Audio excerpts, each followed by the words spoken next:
Je m'appelle Laurie Casalos, je suis chercheur à l'Institut de recherche pour le développement, IRD, à Marseille.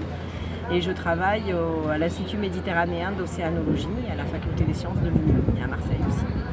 Donc je suis sur le stand de l'IUCN pour présenter mes travaux, enfin tout au moins une partie de mes travaux, et notamment certaines activités de recherche sur les bactéries bioluminescentes, qui sont des bactéries marines qui ont la capacité à faire de la lumière et qui ont été isolées du fond de la mer Méditerranée. Alors pourquoi je suis ici? Pour parler aussi un peu de la biodiversité marine, pour parler de l'impact que cette bioluminescence peut avoir dans la biodiversité et dans le cycle qui permet la vie, qui est le cycle du carbone.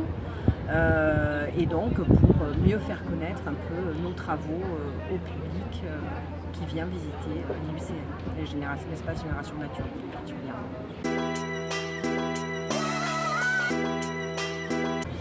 Alors c'est très difficile. Alors il y a des mots qui sont les premiers que les gens généralement prononcent quand ils voient la bioluminescence, c'est magnifique. Donc c'est magnifique, c'est beau, ça fait de la vie.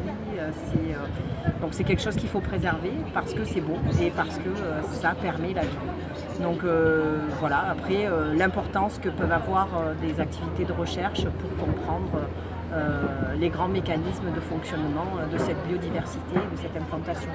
Alors c'est des fois des choses un petit peu compliquées, mais finalement avec des bactéries qui font de la lumière, ça percute assez facilement dans l'esprit des gens et généralement ils oublient rarement les bactéries bioluminescentes une fois qu'ils les ont vues en vrai.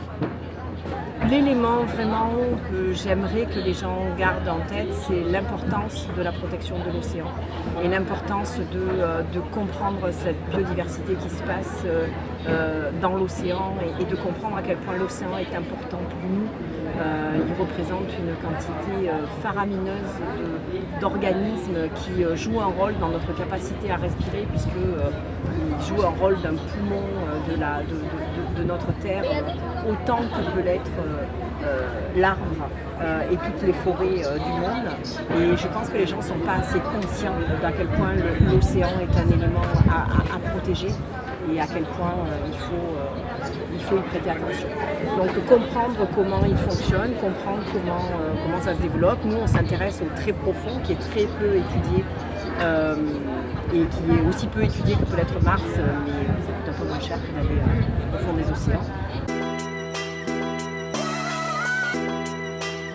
Alors c'est vrai que c'est quelque chose sur lequel on travaille. Je ne peux pas dire que c'est utopique dans le sens où oui, on peut imaginer créer un bioluminaire qui serait constitué de bactéries bioluminescentes et qui permettrait d'éclairer ponctuellement une petite pièce, de mettre suffisamment de lumière dans un hall d'immeuble pour que effectivement on arrive à voir un endroit où on peut mettre une clé, pour qu'on puisse faire une signalétique sur le sol, etc. De là à éclairer des villes entières, j'en doute, surtout avec les technologies à l'heure actuelle, simplement parce que je pense qu'au niveau impact environnemental, ce ne sera pas quelque chose qui sera gratuit.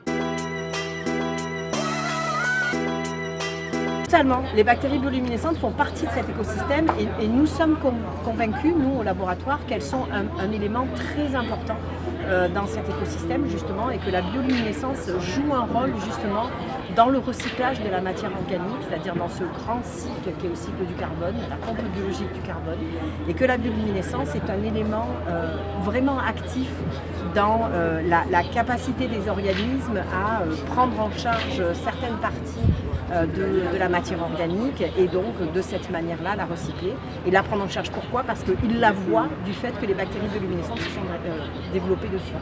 Et donc nous on pense vraiment que la bioluminescence a un très très grand rôle là-dedans. Et c'est pour ça d'ailleurs que parmi les projets que nous développons et surtout le projet dont nous parlons ici à l'IUCN, c'est le projet de développement d'un robot sous-marin, Batibot, et d'un récif bio-inspiré qui est Batirif.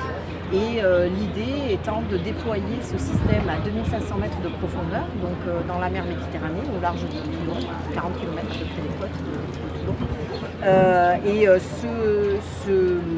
Ce récif comme la nature a horreur de vide, dès qu'on va le positionner au fond, il va être colonisé très rapidement.